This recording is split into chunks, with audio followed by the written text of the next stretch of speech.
All right, we live. Welcome to Uncle Yahshuah 25 to Life live show. We live. Here we go.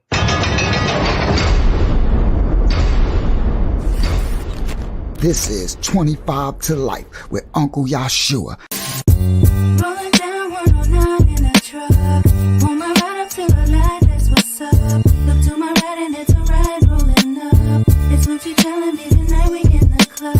He got the 24 road Escalade. He got the Lamborghini doors like they blades. His hammers ring cause that's how he was raised. His palace mobbing tonight we get Listen, I'm from the ghetto, the slums, the rats, the roaches, the bums, the metal that stuns, the addicts, the cracks, the crumbs. The level where funds is tragic and lavish is none. With rebels, they runs and rabbits like savages' sons. With did him and bigger and swiftly he shined the mug. That city a pity with 50 took 9 of them slugs. This is 25 to Life with Uncle Yahshuah. Yeah. We live. I finally got that working, guys. I finally got the intro thing popping up. So I conquered that. I got that popping. Let me first of all, shout out to Louis V. Louis V in the building. Gym Pop, Connecticut in the house. Shout out to Louis V. My boy Louis V. Trusted. Yo, Louis, I'm coming back to St. Laz. I'm about to drop a story on St. Laz. I already reached out to Laz. Let them know I'm coming back. Louis, I'm about to drop a Gym Pop joint. I'm about to drop a crazy one. I think I'm about to drop this one where I got my thumb cut off. So for some, see this thing right here? That's the back. It goes all the way around. I got my whole thumb cut off. So I'm about to drop that story. It was crazy. It was in Jamaica, Queens. Farmers in Baisley. All right, shout out to Queens in the building. That's where I used to live, on Farmers in Baisley, right there, 119th Road. Y'all heard what it is in Farmers. So yeah, guys, that's a crazy story. And I think I'm gonna drop that on St. Laz. All right, and then I got another crazy one I'm gonna drop on St. Laz. About, I think I'm gonna do a Freddie Fox, Bumpy Knuckles. Y'all know who Bumpy Knuckles is? Yeah, I don't see too many people who got Bumpy Knuckles stories on YouTube. So I got a crazy firsthand shout out to Suffolk County in the building, Bumpy Knuckles hood. I got a Bumpy Knuckles, and then I think I'm either gonna do that one or I'm gonna do the Rakim. Oh, all right, 25 to Life family in the building. I got a Rakim Eric B official. So I got a lot of big, huge stories with these big stars that nobody really got stories on. And I want to do them on our 25 to Life, but we haven't grown that big yet. So as we grow later, so a lot of them I'm saving for these other big channels. So I'm probably gonna do either the Rakim one on Laz, St. Laz, or the Bumpy Knuckles ones, but I'm definitely gonna do the one where I got my hand cut off, my thumb cut off. All right. And then ended up in going to Rikers. Crazy story, guys. Crazy story. All right. For Uncle Yahshuah 25 to Life Tales. So welcome all. So salute to everybody. Salute to Louis V. Salute Gym Pop, Connecticut. Salute Matya Aha. He said, let's go. Salute to Zayana. Salute to Mariam. Salute to Yasharel in the building. Salute to Stretchy in the building. Shalom all Yasharel. So we about to get this started. All right, tonight, guys, I got a crazy one. All right, so I'm gonna drive, you ride. Y'all guys get on in the passenger side with me. We're going for a ride on this one. This one this one got a little length to it. All right. It's shalom to Atsayah. All right, ready for another one. Shalom, Mashiach Assembly in the building as well. All right. So this one, guys, this one is about, I'm thinking it's probably about, I don't remember, maybe 2000 because I bought the house in 2001. And when I bought the house, I had the green Beamer and the white joint. And I got some receipts. Yo, Louis V, I got some receipts coming on this one. Oh yeah, I'm about to show y'all. See, the thing about Uncle Yahshuah, guys, and it's no disrespect to anybody else and anybody else telling stories and all that, but I'm thankful to the Most High that He allowed me to have pictures of my past as well. So I got receipts. Unc got receipts. So you got a lot of people tell all these stories, right? And I was on another big channel. I told a story, and the people in the comments didn't know who I was, so they was like, "Yeah, we don't believe him." You know how people be. They be like, so. I'm thankful to the Most High. I actually have receipts. I have receipts for a lot of my past life. So when I was on St. Laz, you see, he put a picture up. He got pictures of me up with from the 80s and 90s with Fendi suits, and I was standing one that was 2000 and I think that was 2006 or 2007. One with me standing with my BENZ at the car wash with all the red on. So I got receipts of all these different years and my different cars and all that. So I'm not just speaking something, I can show it. So tonight on this story, I'm going to show y'all a lot of receipts of this story that I'm talking about. I actually have pictures. Thankful to the Most High. Some of the only things He saved me from my past life was some picture books and my music equipment that I'll be using to make the music to glorify Him. So, and I got the intro song coming for everybody. I got it coming. It's still coming, guys. I'm finishing up the music video for it, so it's coming. I'll be premiering it on here when the intro song that a lot of the people want. They want that out there. All right, now, so here we go. This story here is a story of I'm at where am I at? Yeah, I'm at not the top, but I'm getting close to my apex in the game. Now, I did my time. I served my sentences. So this is a past tense story of the life that I was living, and I got arrested for this stuff, and I served my time. So I am not doing any crime anymore. This is nothing to be used against me because I served my time for it to society. I paid my debt. I'm just telling the story of the life that I live so that I can help others don't go down that path. I'm not glorifying any of it. It's just factual stories of the life that I lived and the things that I survived. All right. Now, this story, I'm almost at the apex. I bought this house in Uniondale, Long Island. That's where Busta Rhymes and Leaders of the New School and them is from. They're from Uniondale. That's in between Hempstead and Roosevelt. My story on St. Laz, when I told the story, robbed in Roosevelt, for those who like that story, when we left the party in the building in Manhattan and went to Roosevelt, right? So Uniondale is where Busta Rhymes is from, right? So I bought, and Uniondale is like a middle-class neighborhood, right? And certain parts got upper middle class, but they got some goons. You got some Uniondale in the building. They got some dudes who are put it on you. Facts. Uniondale is not soft. All right. So shout out to Big Born and Sin and them. Uniondale's finest. Big Hans. I got some stories coming. All right, I got some stories coming. All right. So the I got so I bought a house in Uniondale on the street called Belmont Parkway. And it's a beautiful double line street with the median going down it. It was like my first time living in like suburbia because I'm from the projects, never lived in a house a day in my life. So I bought my first house that I'm going to live in. And it was beautiful. Of a $500,000 house on Belmont Parkway. All right.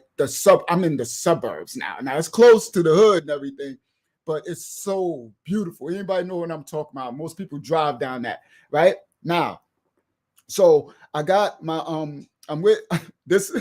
So I'm with my baby moms. All right.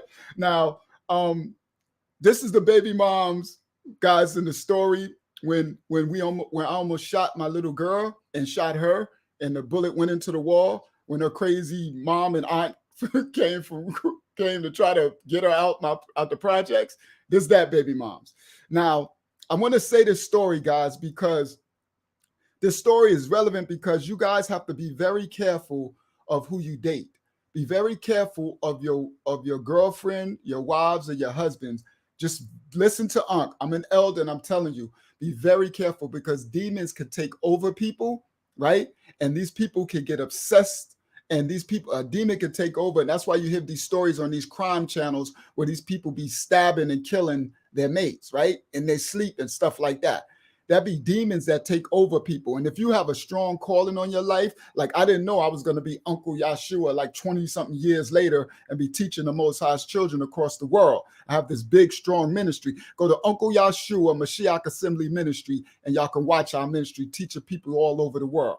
Okay. So I didn't know that. So now looking back, I had a strong calling on my life. So there was demons always trying to kill me, to stop me from having years later, even this Uncle Yahshuah 25 Life Tales, to tell these stories to help the Most High's children, to help you guys. So I'm telling y'all, be very careful. Always watch your wife, your husband, your mate. Watch them, because they have this thing called love, and they say it's a thin line between love and hate. And that's where you get these crimes of passion, where these people be obsessed with you and they end up killing you. So at this time, I wasn't really knowing that every time I'm with a woman, some demons would possess them. Now I can see, playing back later, I can see it. But at that time, I didn't see it. It was just my reality. I'm just used to them being, I used to think it was just because they was whipped out. Yeah, I know what I mean. I just thought they was just whipped out. Right? And my energy, my aura, and all that, and the whip game and all that. Sorry, but just is what it is. So, but that's the advice. So now this is 2000. I think this is like 2001, right? Because that's when I bought the house. So maybe 2002. It's either 2002, 2003, something around there. Right? Bang. So we in this $500,000 house. We live in, right? We got 2 kids, right? So okay, so this is the year. Matter of fact, this, y'all guys could get the year. This is the year that the X5 came out. BMW came out with the X5. So somebody can Google that, and you can find out what year that BMW came out with the X5. Okay, so now the X5 dropped. So my girl, I think at this time, I don't remember what I was pushing. I don't remember at this one. I don't know. Maybe I had the green Beamer, or I had the Navigator. I don't know. I might have had the white Navigator or something. I don't know. So, and I always had 2 and 3, right? So I think we had 2 cars. I think I had the white Navigator and the white little Dodge joint with the 20s on it or whatever, right? So I just remember, though, we was driving, right? And she seen an X5 pulled up at the light. And she was like, "Ooh, that is pretty." She's like, "What is that?" And I said, "That's the new Beamer. It's called an X5 truck. It's an X5." She's like, "I like that." And I was the type of guy, guys, I'm not no trick or nothing, because whenever I'm with somebody, they wifey, you know what I mean? And they got a job, they working, you know what I mean? I used to always make sure my girl had a job. I don't be tricking. I was never into that trick stuff. So she always gonna have a job, because I had to put everything in, because everything had to go in their name.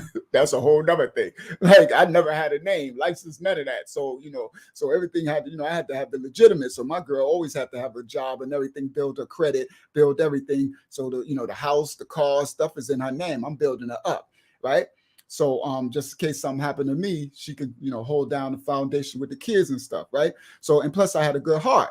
So I was the type that if I see that my girl or something really likes something, I'm the type, I'll get it and surprise her, maybe for her birthday or something. I'm type, and guys, everybody pay attention to this. When you get a good girl or a good guy, if you got these little crappy, don't ignore what I'm saying. If you got a good woman or a good dude, pay attention to this wisdom. You always pay attention to the things that they desire and like, the little things, and store it away. You understand? She say she liked this bag, or she liked this coat, or she liked this thing, or she liked that. Store it away. And then when a holiday come around, I mean a holy day. Now, we don't do holidays no more because I'm awakened, but there's other people do holidays, helly days, right? Or whatever. But if a holy day come around, or her birthday, her earth birth or whatever come around, or you just want to give her a gift just because, right? We don't got to wait for no a special day. Give her a gift just because, right? And then you can give her the gift, and she'll be so surprised, or he'll be so surprised that you paid attention and seeing what they like.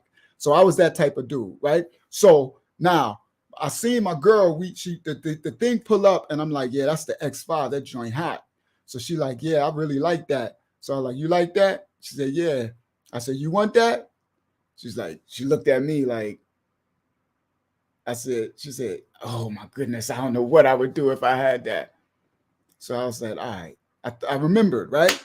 So bang, we go on. So I'm like, note to self. So then later I researched the BMW, the X5 to see how much it was.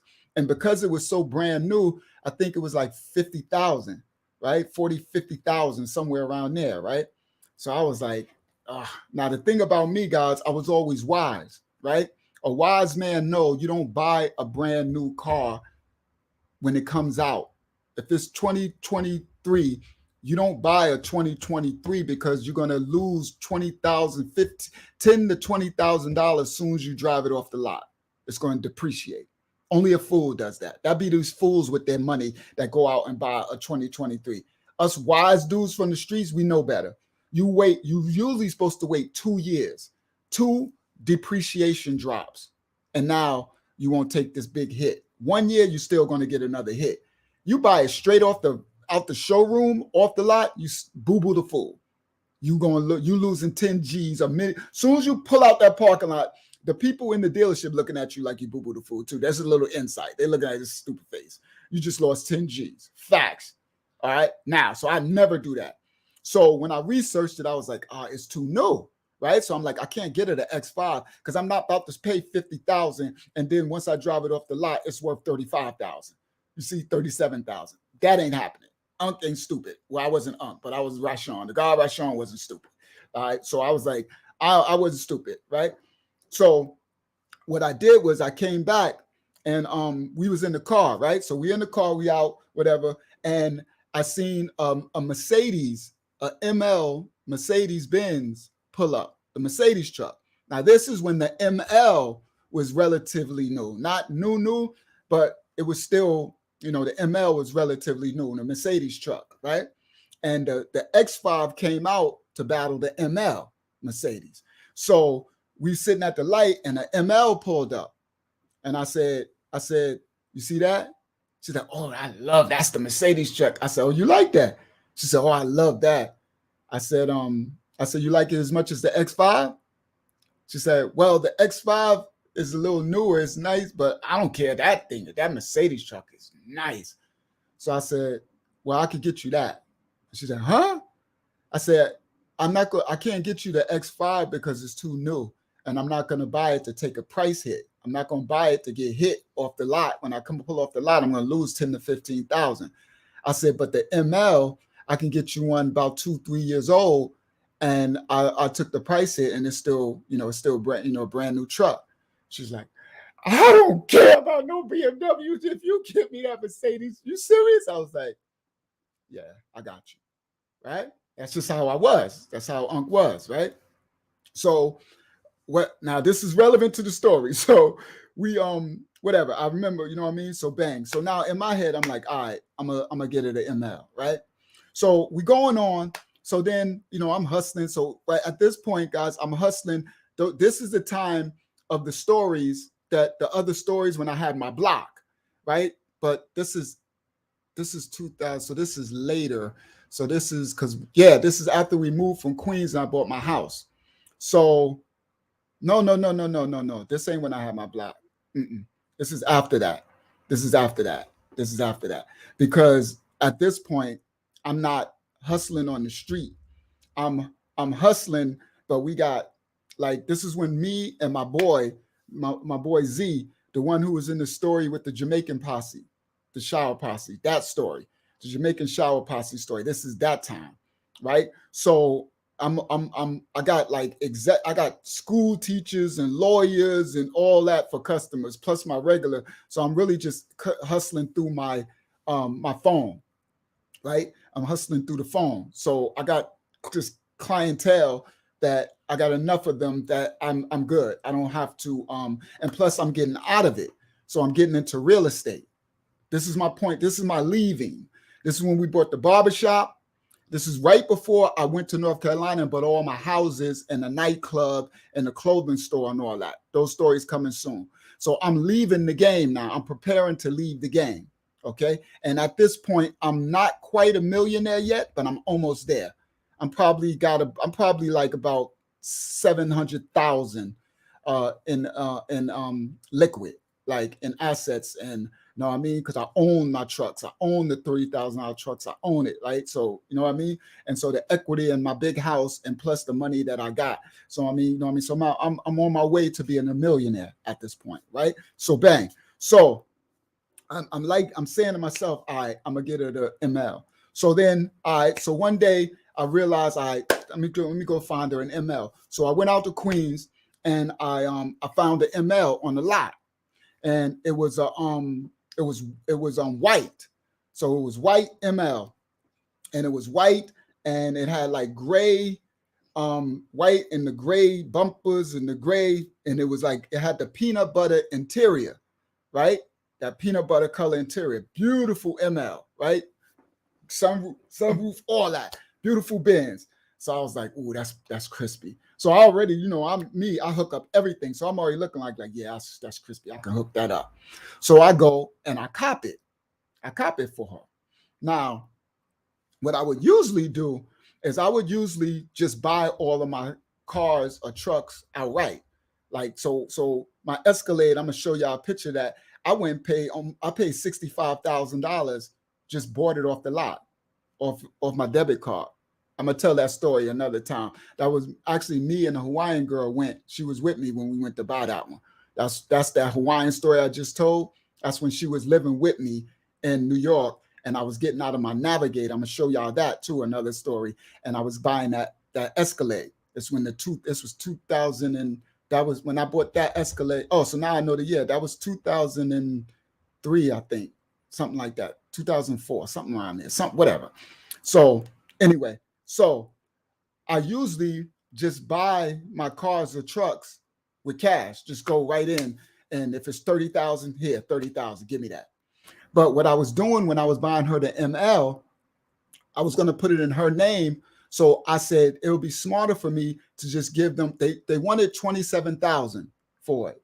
I was like, it'd be smarter for me to just give them 10,000 or 15,000 and finance the rest, right?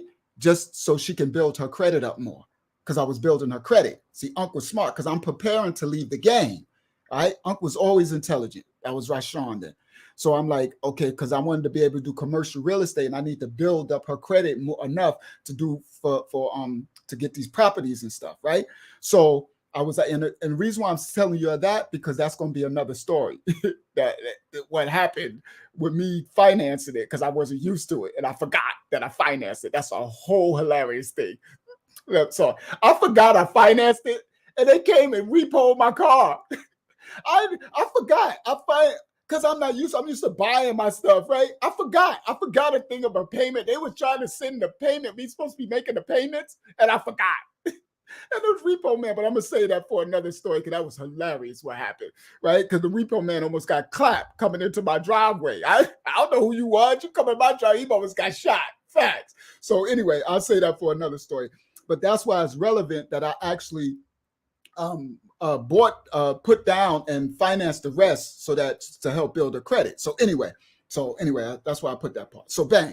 So I go cop the truck, right? 27,000. I think I gave him 10 or 12, 15,000, something like that, whatever. So I cop the truck, right? So I bring the truck home, right? So I bring the truck home. I go and I get the big red bow, right? Like the TV thing. So I put a big red bow on the truck, right? So I come home, right? And I bring the truck home. So I go in the house. So, you know what I mean? She in there. So I'm like, yo, I want you to go put something on. I want you to come outside.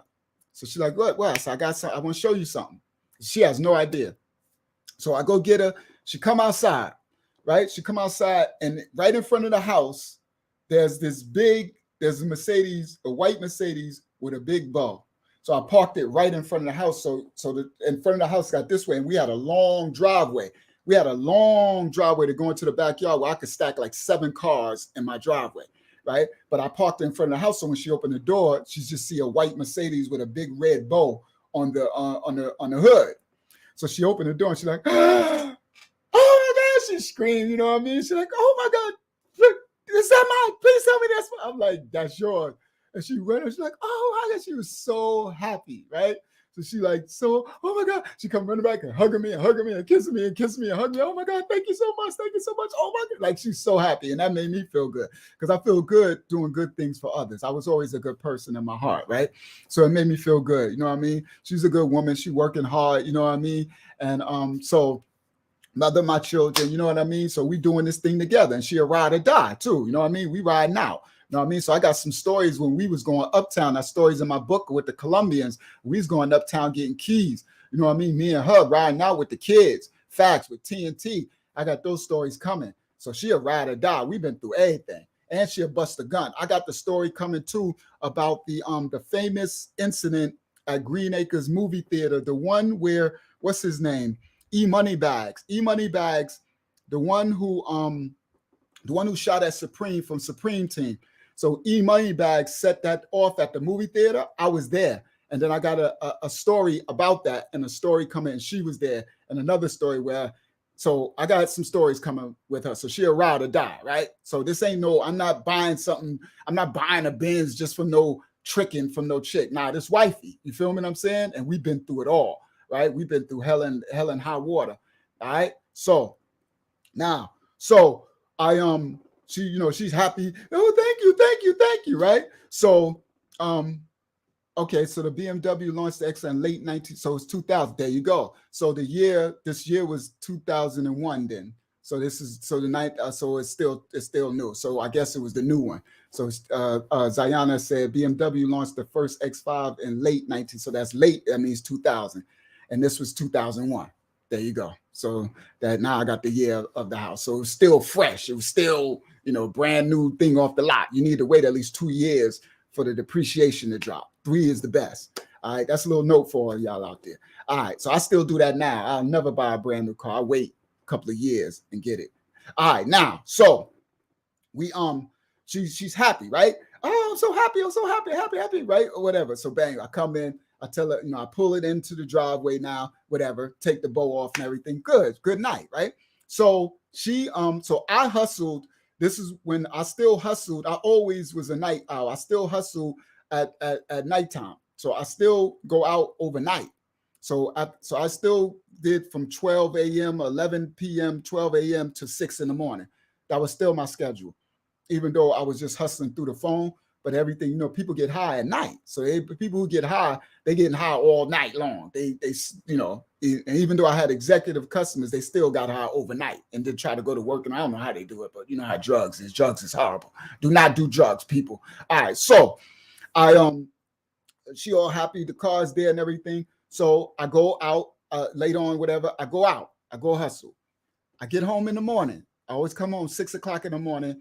And when I come home in the morning, she's getting ready to go to work in the morning, right? So when I come home from hustling, I come in, she's up. She usually make me peanut butter and jelly sandwiches. She used to always, we had this routine. She would make me 5. I know y'all like 5, 5 peanut butter and jelly sandwiches.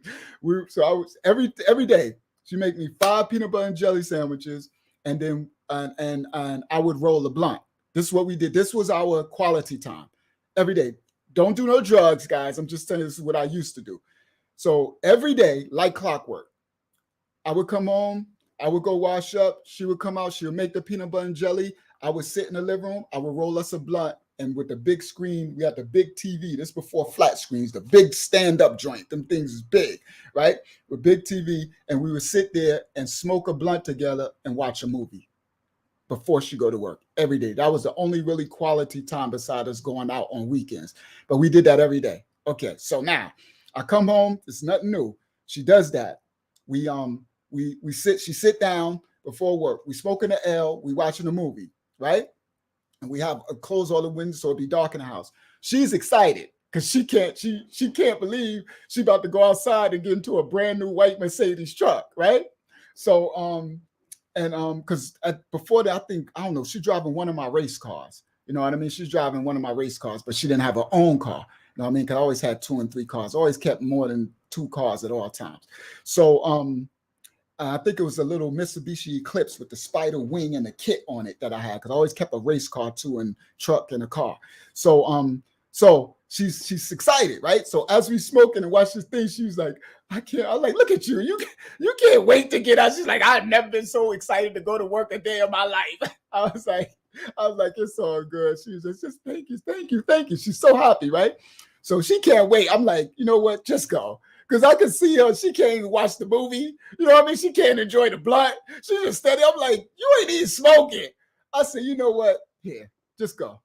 Yeah, go. Get your pocketbook. Just go. She's like, thank you. I'm like, you just want to go enjoy yourself. Just go. Just drive around before you go to work. Just enjoy yourself. All right, now listen. So she's like, okay, right?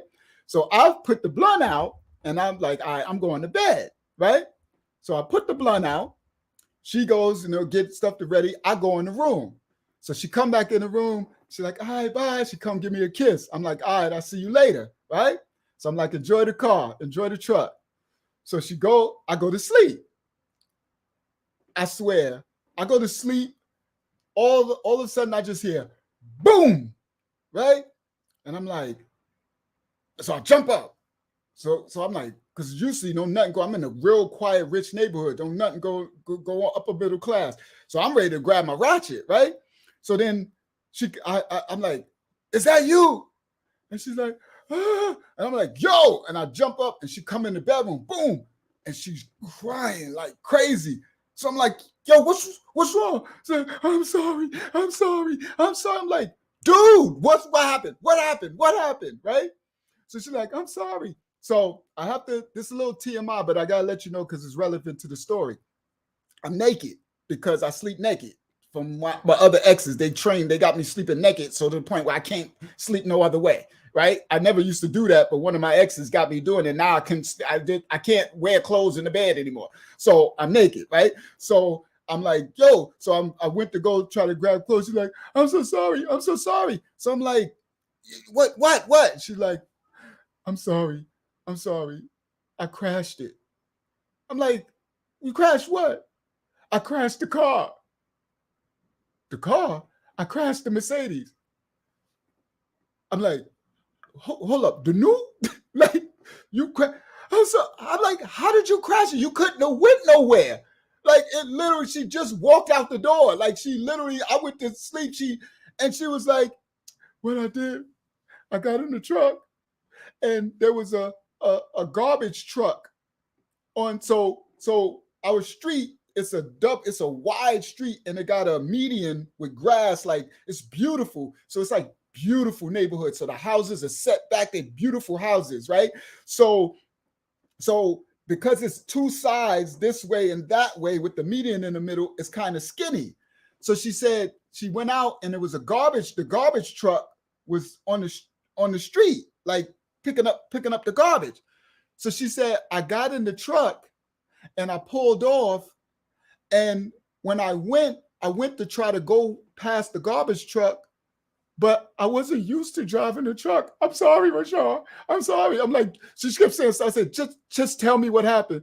She said, I went to drive past the truck, and I guess I judged it wrong. And I started to drive past, and it clipped the side of the garbage truck. And when it hit it, it made me push my foot down on the gas when it hit it. And so it just pushed her, and she started crying. So then it pushed her foot in the gas, and it squirt, and it ripped the whole side of the truck. And I'm like, I mean, she never even got to drive it from our house. The garbage truck, she ain't got 2 feet from our house, and she already crashed the truck, right? So I'm like, it's okay. So I'm sorry. I'm sorry. Say, it's okay. Stop crying. So I'm putting on my clothes. I'm like, let me go see. So I go outside, I open the door, and I'm like, so she ripped. So it had like this gray, and I'm about to show y'all a receipt. So it had this gray thing over the wheel well, the flares, right? And then it had the black step up thing to step up into the truck, and then the gray. So it had kind of like the wide body kit a little bit on it, right? Not just the flat one. I bought a lace one, right? And then the gray bumpers and stuff. So the whole gray thing over the wheel well was cracked and scratched, and then the whole side, the molding thing, gray molding was ripped off, and then the metal on the black running board, that metal was ripped and shredded, and I'm like, dag, the back, I was like, dag, dude. I'm like, she like, I'm so sorry. I say, it's okay. It's okay. Just stop crying. Stop crying. Just take the eclipse. Take the little race car. It was the eclipse. Take the eclipse. Just go to work. Like, okay, I'm so sorry. I said, it's fine. It's fine. Just I said, go out. Let's go. Move the eclipse out and let me pull the ML in the driveway. You know what I mean? So just go out so you can go to work so you're not late. So we do that. She moved the eclipse out and I pulled the ML into the driveway because I got to go to sleep. I got to go to sleep so I can get up tonight and hustle, right? So then she pull it in. She goes, she said, I'm so sorry. She get a little eclipse and she heads to work, right? So I go out on the side of the car and I'm looking at it. I'm like, oh my goodness, this girl just ripped up a brand new Mercedes, right? I'm like, that's insane, right? So let me do this. Let me show y'all.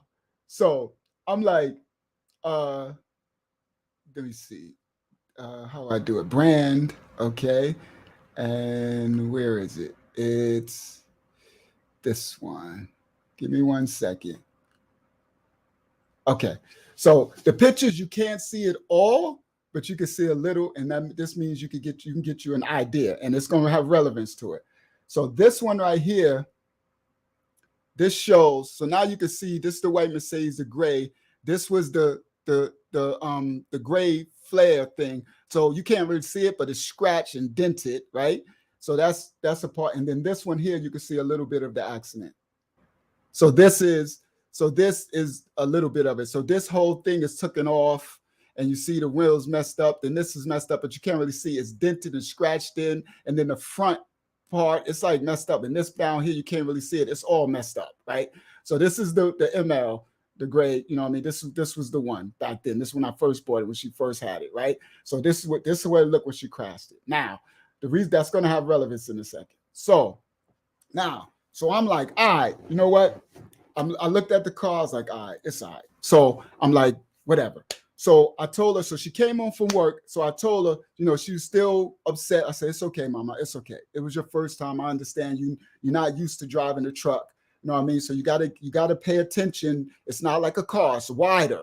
So you have to pay attention. So she's like, okay. I said, I'm gonna fix it for you. So now in my head, guys, I'm like, all right, I'm gonna fix it. Now let me show you again. So in my head, I'm like, this is ugly anyway, because I don't like the gray and all that. So what I'm thinking, when I was going to hook up eventually, so I'm like, I'm about to dip the whole car white. I'm about to throw some rims on it. You heard? So this is me. That's what I do. So I'm like, I'm about to lace this joint.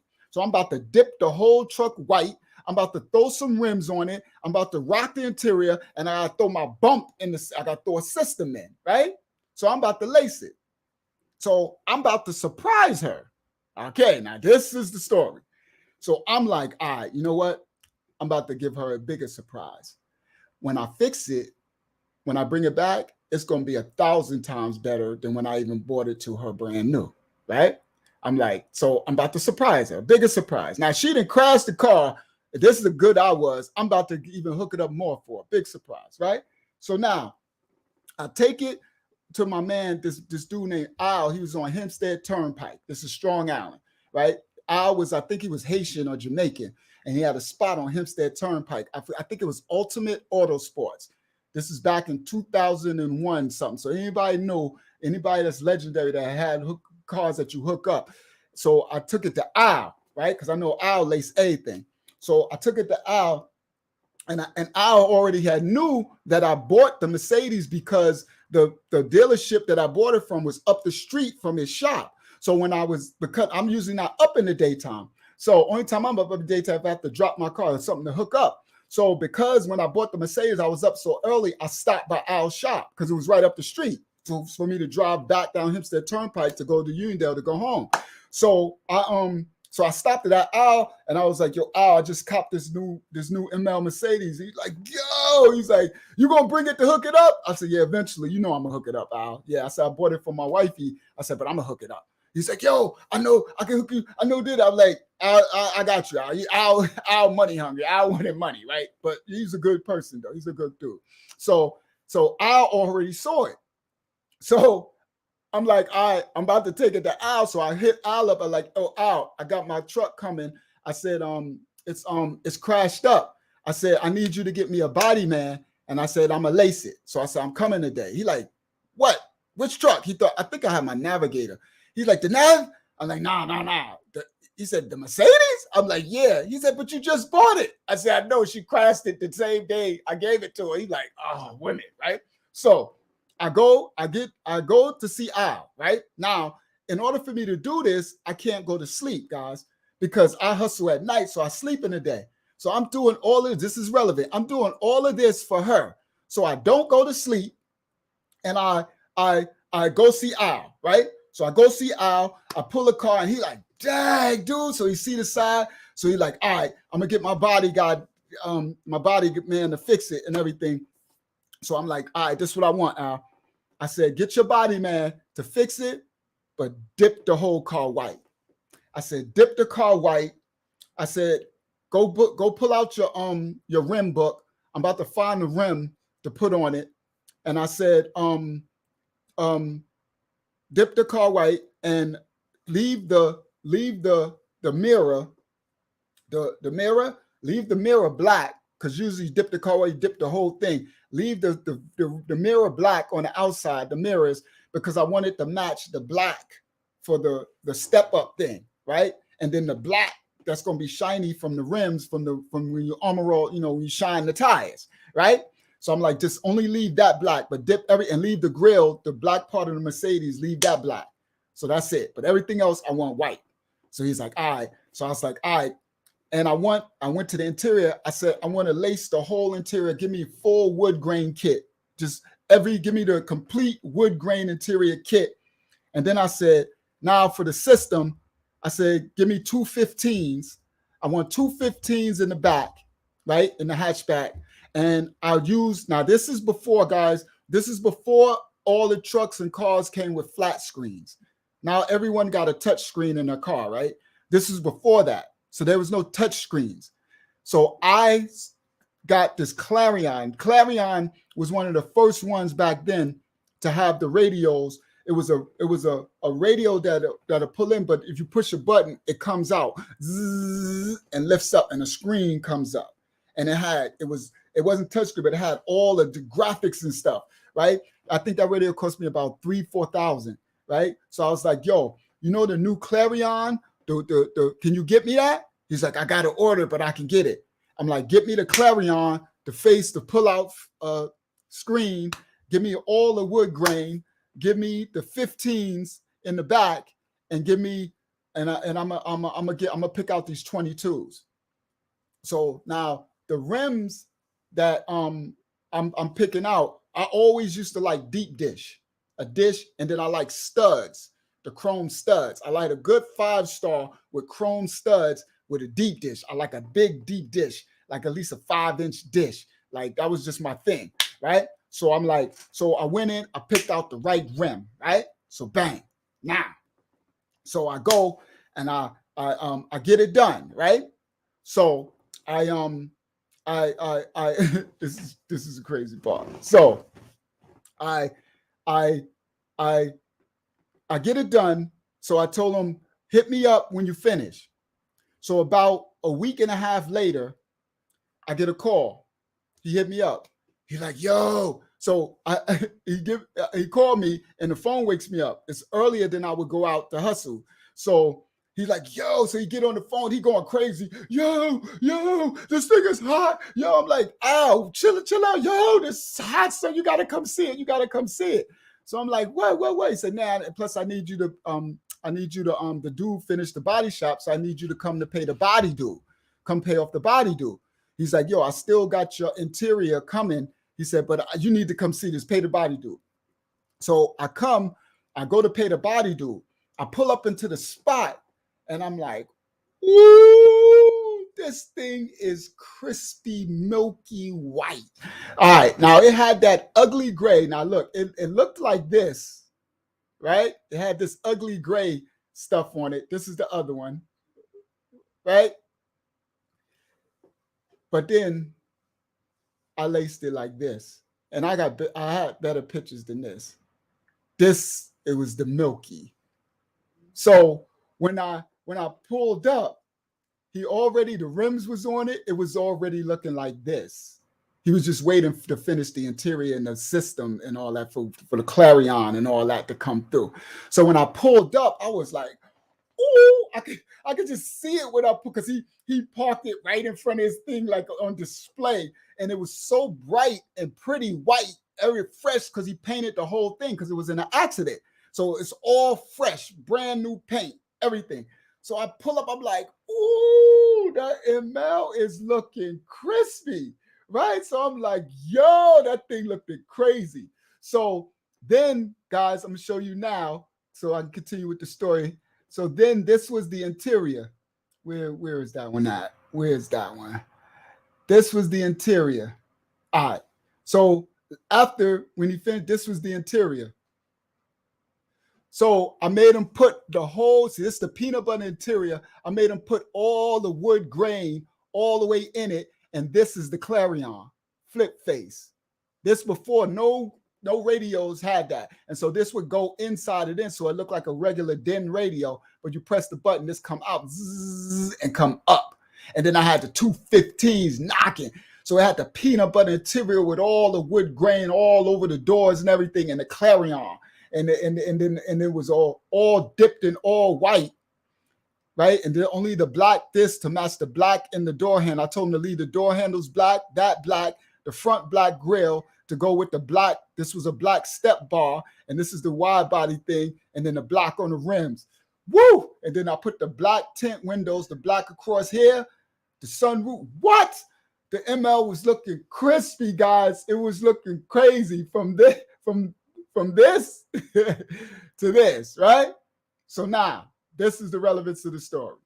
All right, so now the ML's crispy, right? So I know what it looked like. So I know she's going to be happy when she see this, because she was happy with that gray and black thing. When she realized she get to drive out to work in this white ML with the chrome shining, those are 22s. This one 22s was big. This year, the 24s was the biggest rims made. There were no 26s, no 30s, no 28s. 24s was the biggest rims at this time. So 22s was just right under, right? So 22s, I had the chrome 22s. All right, so now I already know that she's going to be surprised. Okay, so now he told me, he said the car, everything will be here. I'll probably be hitting you Saturday morning to come pick it up. The full interior, the full system, the Clarion, all that, it'll be done next Saturday. So in my mind, I know that next Saturday, I'm not going to get no sleep because he's going to interrupt my sleep to wake me up so I can go pick up her car and bring it home, right? And I'm not telling anything because I'm going to surprise her, right? It's a surprise. Okay, here we go. So now, I've always said this to her and all my other exes. Because of my life, I've had spiritual things happen against me that can't really be explained, okay? So I'm used to it, right? So anytime I'm dating someone, I always tell them we have to have a level of trust and communication that anything that happens, you need to come ask me, okay? This is very important. Please ask me. Always ask me anything, okay? So my thing was, anytime you have that's what they say, communication is the key to every good relationship, guys. That's the truth. Communicate. Always ask. Don't ever assume. Just ask. I always tell her that. Everyone, just ask me. It can always be explained. Now, Saturday morning, I come home. It's because it's Saturday morning. Now she don't got to go to work, but she would still always get up. We do our same routine. I come home, she gets up, She goes in there. She makes my sandwiches. I roll my blunt. I wash up. I roll our blunt. We sit down. We watch a movie. We smoke our weed. We watch the movie.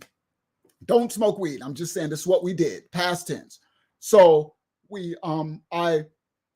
finish. So now we go to bed. I'm remembering Al is going to hit my phone. So I'm trying to go to bed early because I want to get enough sleep. So when he hit my phone, I'm figuring he's going to hit my phone probably 11 in the morning because he's early morning. He got to shop, eat early, 12 in the afternoon, 11 in the morning. So I leave my ringer up, right, purposely. So we lay down, we go to sleep. Now, I'm laying down. The phone rings. I reach over, cell phone. I grab the phone. So I'm like, hello? Yo, it's finished. It's dope. It's finished. It's dope. I'm like, yeah. He's like, all right, everything's set up. Everything come. I just need my money. Come pay me. Right? He's like, come get this thing. This thing is fire. If you don't come get it, I'm about to be driving it through Queens because I was living in Queens. He's like, I'm about to be driving it through Queens. I'm like, all right. He's like, yo, this thing is fire. He's like, yo, you picked everything right. This thing is beautiful. I'm like, all right, that's what's up, right? So then I hang up. And when I hang up, I could just feel energy, right? So I hang up and I'm like, and I look and she is like this. Who the F was that? So I'm like, whoa. So I'm like, yo, chill out. No, don't chill out nothing. Who the F was that? And I'm like, yo, like, so now I'm thinking, I'm like, I can't tell her, like, that's the car, dude. I'm going to pick up your car because I'm trying to surprise her, right? Like, I'm doing a good thing, guys. Now, let me explain something to you. The truck cost me $27,000. I think I gave them $15,000 or $10,000 cash, right? So I done spent $10,000 or $15,000 cash. Do y'all know it cost me $7,000 to hook it up, to pay for the body dude, to pay for the system, to pay for the rims, to pay for the paint job? It cost me $7,000 on top of the $10,000. Let's say if I spent $10,000. So I'm $17,000 I just spent in cash on doing this for a gift to you. Okay. So again, I'm like, okay, I can't tell her that was Al, your car's ready. I'm going to pick it up because I want to surprise her like I did when I bought her the car. So I'm like, yo. She's like, nah, don't yo nothing. Whoa, what itch is that? Sorry, guys, I try not to curse. I'm a man of the Most High. What itch is that? And I'm like, yo, that wasn't no girl. Nah, you mother effer. What itch is that? And I'm like, yo, chill out, dude. No, it wasn't. And then she just jumped up. She said, oh, you motherfucker, you mother effer. And she jumped up and just took off. And I'm like, damn, she tripping. And so then I'm like, all right, you know what? So I start to sit up and I get up out the bed. So I go to reach because I'm naked. Like, I sleep naked. So I go to reach down to grab my underwear off the floor. And I hear her say, motherfucker, you want to cheat on me? And I turn around and this crazy ass girl got a knife this big. She went and got the biggest kitchen knife in the thing. And I turn around, I'm like, and she's coming, mother. And all I see is like demon in her eyes.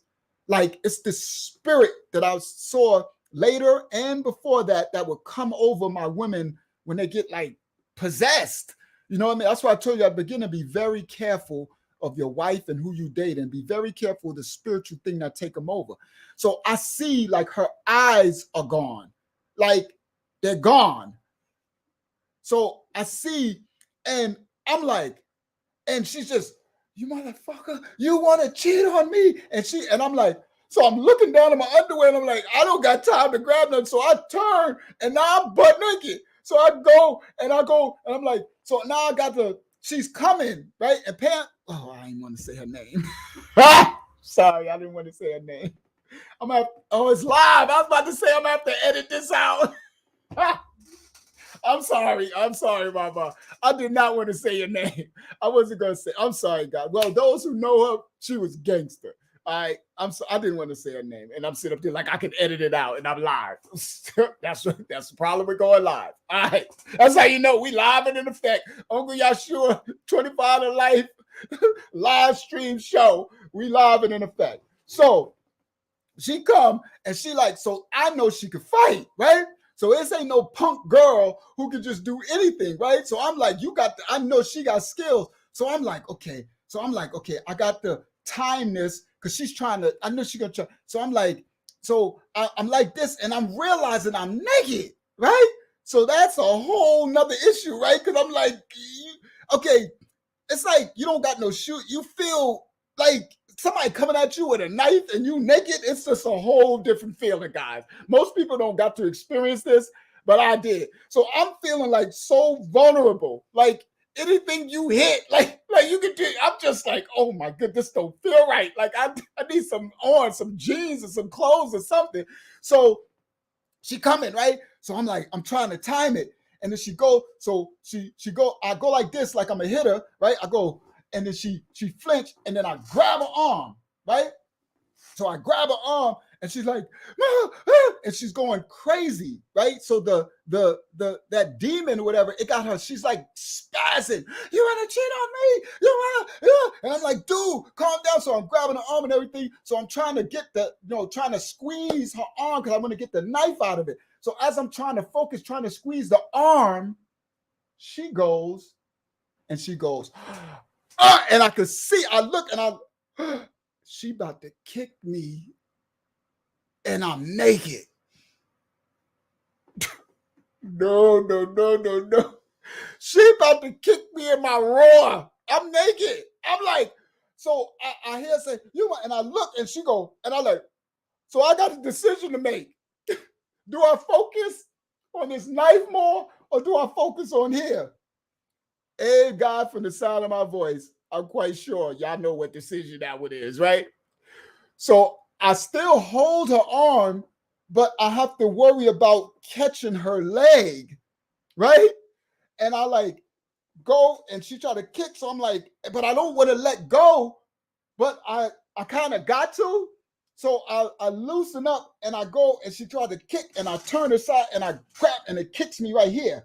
Boom, she catch me right on the side. I'm like, oh, I'm about to say, oh, praise Yah, praise the Most High. But so it hits, and I'm like, boom, and I like, so I grab her, I'm like, yo, stop. And then when I do that, she focused, she realized like he's focused here. So she goes back for the knife, and she goes, and when she goes, she tries to stab, and it boom, and it goes in, but I have a bracelet on. I have a gold bracelet. So it goes and it digs into my wrist, but it snatches on the bracelet.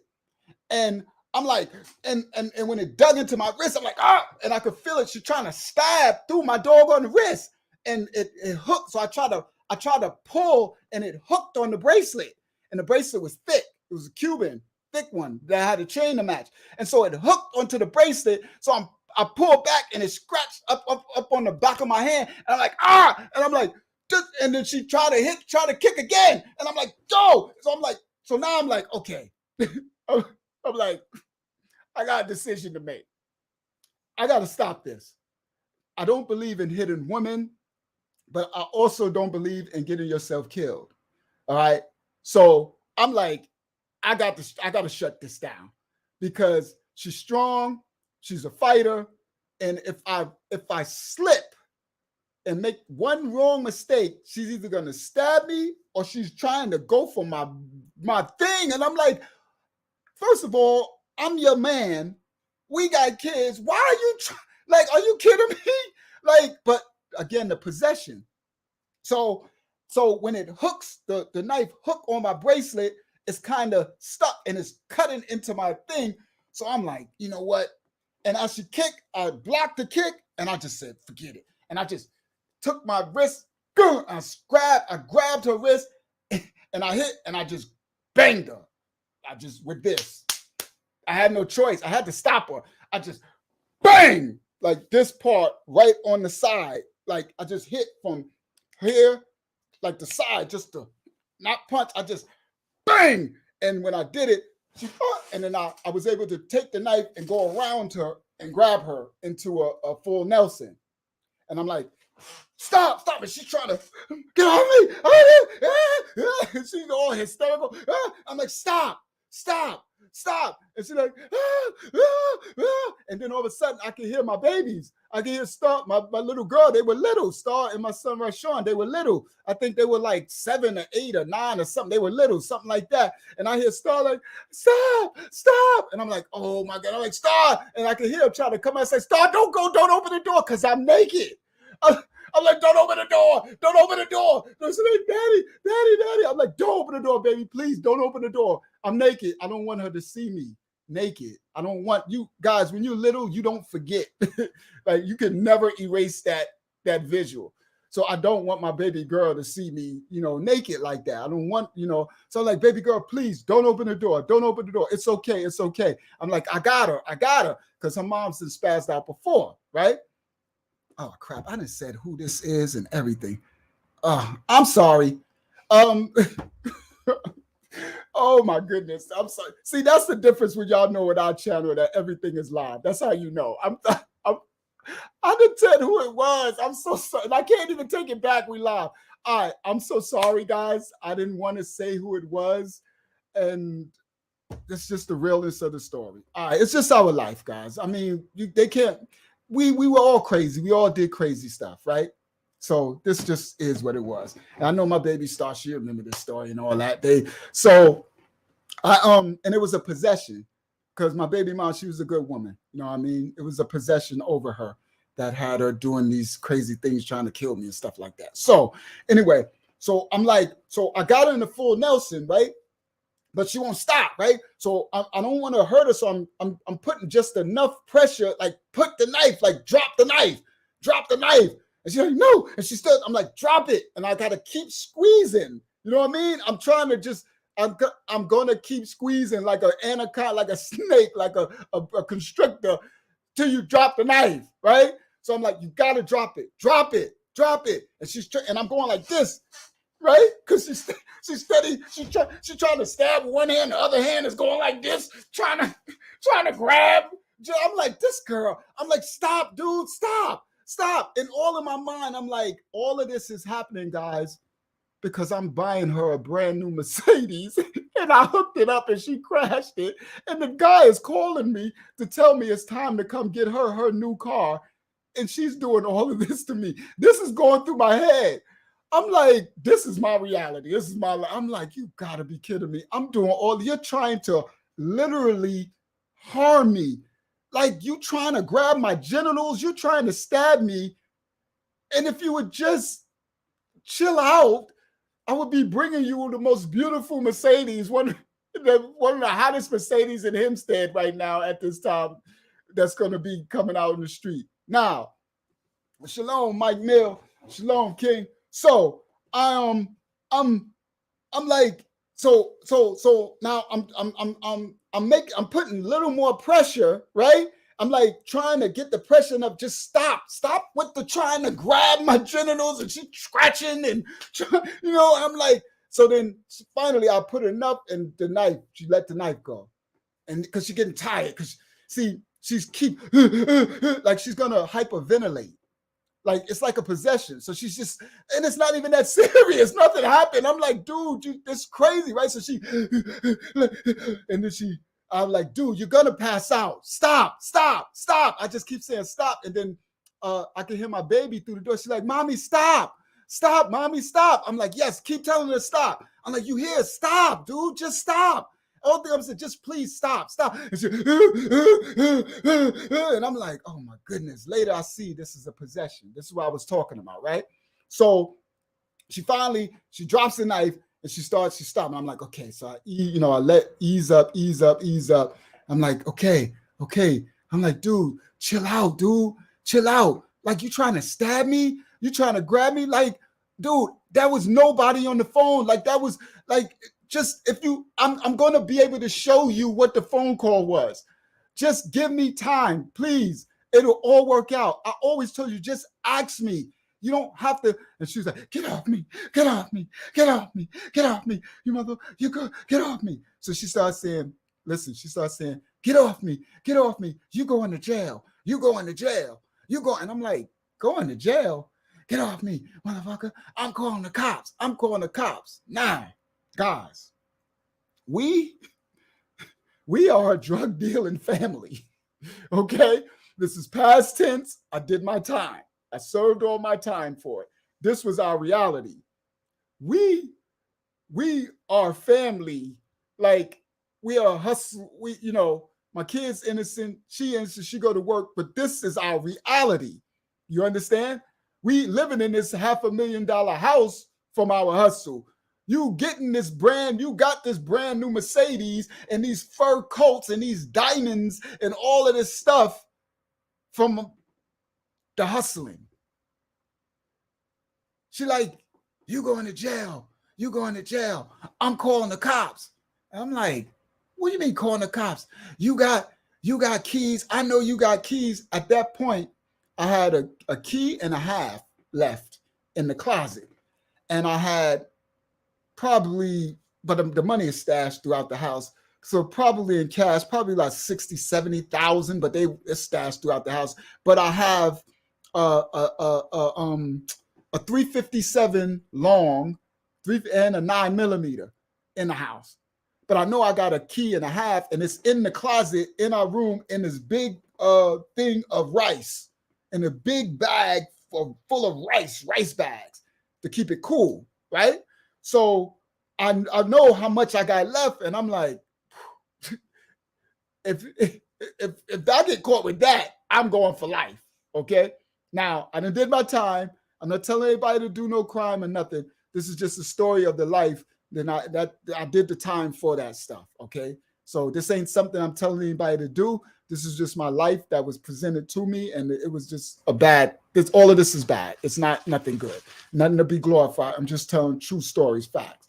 So I know in my head how much I got left, and I'm like, but I'm like, you tripping over nothing, right? So she's like, get off me. You going to jail, mother effer. You going to jail. Watch, you going to jail. I know you got keys in there. I know you got a gun in there. You going to jail. And I'm like, but this is our stuff. Like, so then I'm like, just calm down. Just calm down. Just calm. All right, I'm calm. So it's taking a while, right? So we still sitting there. So now we on the floor, and I'm holding her just lightly, right? I'm holding her, trying to make her, just calm down. Just calm down. So she calm. So I'm like, okay, all right. So we're going to get up, okay? We're going to get up. All right, just get off me. Just get off me. Just get off me. You getting out of my house. You getting out of I'm like, your house? That's right, it's my house because it's in my name. Now, guys, that was the first time. Well, I can't believe I'm telling our story. I'm sorry. It's our story. It's just reality, guys. We've been together since high school. We've been through a lot. We've been through different apartments in Queens. We lived in Bed-Stuy together. We lived in South Road in South Jamaica, Queens. We lived in St. Albans. We lived in Cambria Heights. We lived in Hempstead on Washington. We lived in so many different. We've been up and down. We've been through everything.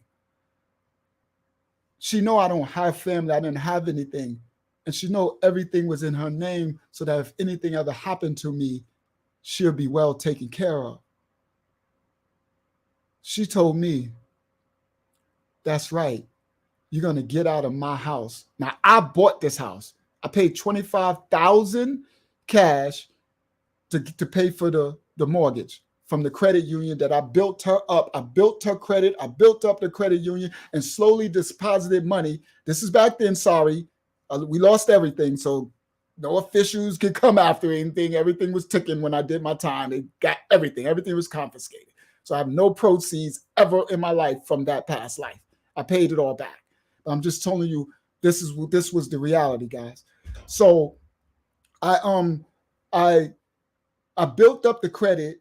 I put the money in slowly just so it doesn't alert anything, so that when we went to go buy a house, we'd be able to have the down payment, $25,000 cash, right? So I paid it. The mortgage on the house was $3,000 no, $3,700 a month. The electric, so all of my bills at this time, this is the car's insurance included. All of my bills came up to $12,000 a month. That's how much I was paying. She had a little CNA job, probably making, I don't know, whatever a month. That was just her money. That was just money so she could just buy whatever she want.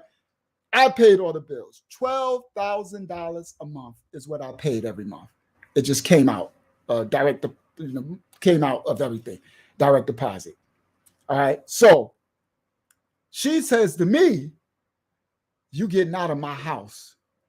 And I said, "Your house?" She said, "That's right, mother effer.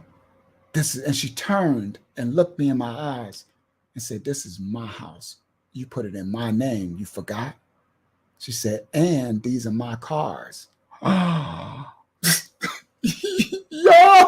Yo, talk about reality. Yo, that thing hurt more than anything. This, honestly, and if she watches this, she don't know this, but mama, that was the beginning of the end. That's when it was over. Because I was scarred, guys, in my soul from being abandoned by my mother and father and being homeless as a teenager. So I was scarred of not having and taking things from me. So anything that I accomplished, I not cherished it to make it an idol, but I was thankful for it because I never had. So these cars that I purchased, this house, nobody in my family ever owned a house, ever. I probably was the first one in my family line to purchase a house from my father's side. I didn't know my mother. I didn't know my mother. I knew my father because my grandmother raised me until she died as a teenager, and then I was homeless on my own. So no one that I knew in my side ever owned a home. And I bought a $500,000 house, and my kids got to live they got to live in this beautiful 3-story house, beautiful neighborhood. So I was thankful for that. And it made me feel like I was worth something because I didn't have no family to love me and nobody cared. So I felt worthless, like nobody loved me, like I wasn't worth being loved. That was a scar from when I was homeless as a teenager. I knew girls always loved me, but that's because I smash and, I'm Rashawn. You know what I mean? I'm, from the Nasty Four, from the 98 posse. I'm Rashawn. I'm a legend, right? I'm the God Rashawn. So I knew girls always loved me, but that's not what I was talking about. Love. So the material things filled a gap, a hole, and made me feel like I was worth something because my soul was scarred from when the first time I got homeless and I slept in my car and I felt like nobody in the world loves me. And what did I deserve? I didn't do anything. I just was born. Like I didn't ask to come here. I'm a good person. I take care of everybody. How could no one love me? How could I be like a piece of trash thrown on the side of the road when I'm a good person? I just didn't understand it. And so it hurt my soul. It hurt me. So I had a little trauma in my soul. So the things that I was allowed to purchase, accomplish, like my cars, I didn't take it for granted. It wasn't a material thing to me. It was like a spiritual thing. It made me feel like I had some worth. It made me feel like I was worth. So when I would get into this new Mercedes that I bought, right, or this new, and the leather and the wood grain and the smell of it, I would feel like I was worth something. That's the only thing I ever had to make me feel like it. And I would drive sometime when I would get really depressed over having nobody love me, no parents, no nothing. I would drive and I would just be like, it's their loss because I'm a good person and I am worth something. And the cars and stuff made me feel like I had worth. That's just a fact. So when she said that, it hurt my soul because she looked me in my eyes and she said, I'm taking everything from you. It's all in my name. The cars, the houses, the house. At this point, we only had that one big house. The cars, the house, I'm taking it all. And that, I looked at her like, and she said, get off me. And I let her go. Because, like, God, like my heart was like, I was stuck on stupid. It was like, newsflash, ain't none of it yours. All the blood, sweat, and tears, all the stick-up kids, the police, all the shootouts with the stick-up kids, all the going to pick up and the TNT and the stick-up, all of the life and death that you risked to give them this life, this good life. It was like, F you and F it all. I'm taking it all.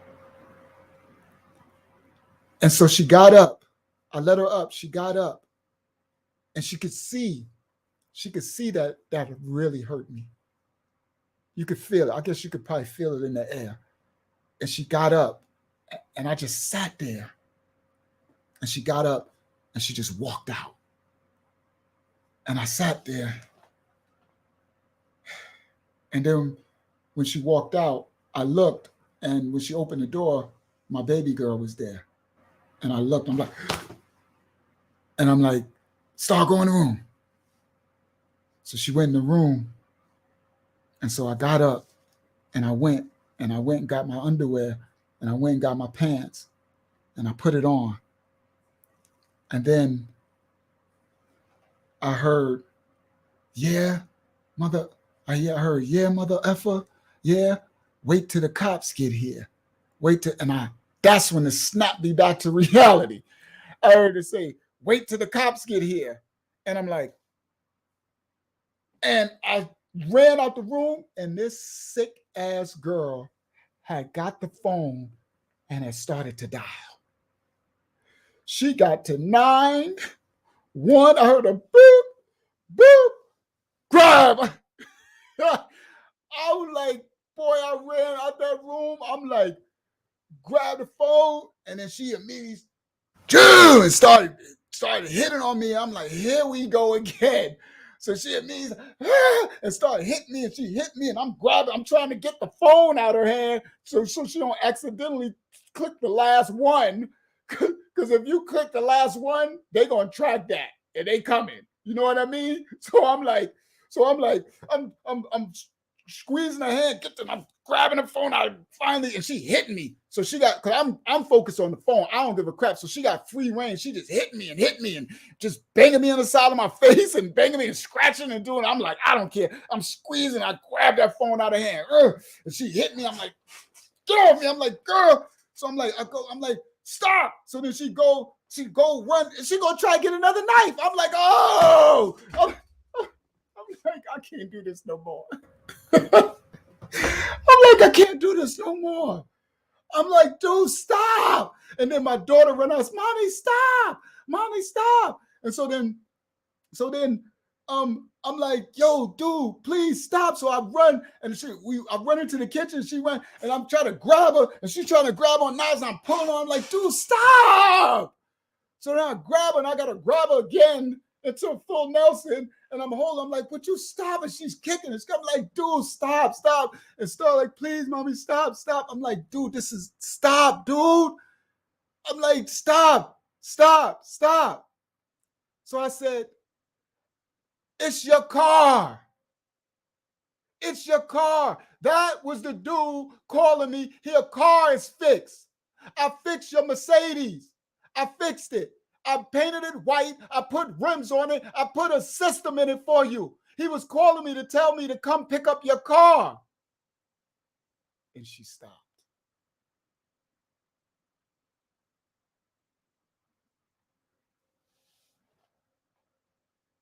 I said, he was just telling me the car is ready. I didn't want to tell you because I wanted to surprise you like I did when I bought it for you. And it got quiet.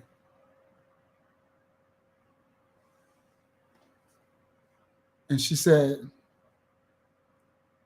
so you're probably still cheating on me anyway. And I couldn't believe it. That hurt as much as, and I wasn't cheating, but that hurt as much as her telling me she was going to take everything from me. Because it felt like you just did me so wrong. You just hurt me so bad. And you couldn't even just say, I'm sorry. You couldn't even. And she said, so you probably cheating on me anyway. So I looked at my baby girl. I said, sorry, Mama, go in the room. And then my little man, he was crying. So I just went into the room. I went in the room. I went in the bathroom. I'm bleeding on my hand from the cut on my wrist and my hand from the knife. I went, washed it off, put a Band-Aid on. I'm there, but I'm not there. You know? My mind is like a computer.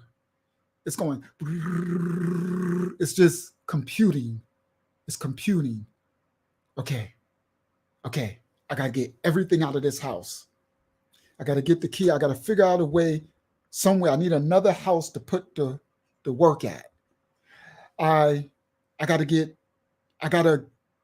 build me a identity in the system. I got to build my name. I have to build a credit. I have to because I got to get cars. I don't own anything. I got a $500,000 house, 2 trucks and a car, and I own nothing. It was like a really big wake-up call. I'm doing all of this for this woman to build her future, and any misunderstanding, you would be willing, and I told her that before, because after this, we had a discussion. And I said, imagine if I didn't catch you before you dialed the 911 and they came. You are so angry. I know you. You would have told them he got keys in the.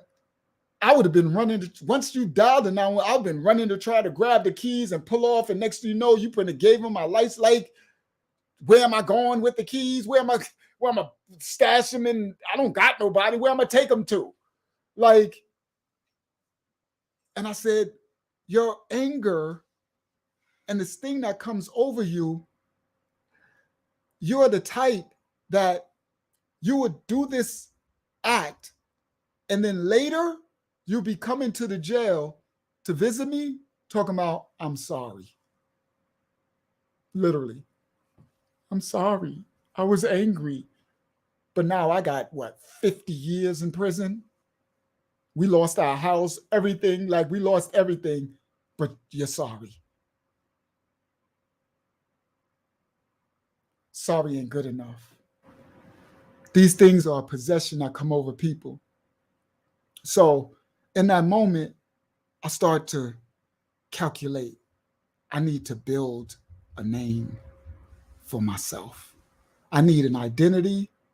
I need a credit score. I need income. I need to build. I need a car in my name. I need an apartment. And I started that process from then. And I went to Z, the one from the story about the Jamaican Child Posse.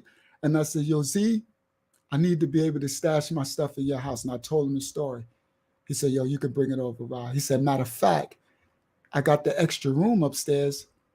You can have the room. You can have the room. And I'm like, thank you. So I started moving stuff. And that's when I started to build my name, my credit. I went and got a secured credit card, and I started to pay it off and build my credit score and my credit history. And then me and Czar, I started to do my real estate. First properties was in Springfield, Massachusetts. Then I was going to buy properties in Uniondale and Hempstead. And then her cousin from North Carolina told me about properties in Henderson and Warrenton, North Carolina, by Raleigh and Durham, the 252. So I took a ride out to the 252, and I end up buying 13 houses. So you know how guys on these other channels, when they tell their stories and they talk about all the cars that they used to have, right? They had 3, 4, 5 cars, this BENZ. Yeah, I did too. I had that. But when they tell you they had 5 cars, I had 13 houses. I bought houses, I bought a nightclub, and a clothing store. You heard? Now, I got receipts. This is the house. Hold on. Brand. I got y'all 25 to life. This one here was the $600,000 house in New York. I painted it the baby blue. These are 2 big bow windows. Each of these windows open up. I painted it the baby blue, put all the white. It's 3 stories and a basement full. It's a 4-5 bedroom. It's big. It goes far back. That driveway goes all the way back. It got a garage in the backyard. This was that house. Now, let me say this part first. So after I thought about it, and after she calmed down and everything, now I got to go get her car. Okay, let me finish the story. So now I'm getting dressed, and I'm like, now I got to go get this Mercedes. So first thing I do, I call Czar and I tell him I don't trust her. So now I say, Z, I only got a brick and a half, and I want to bring that in the 357. I want to bring that to the house. He said, bring it. So I gathered that up. Now that's dangerous because now I got to ride. I only like to ride dirty like that when I go to re-up.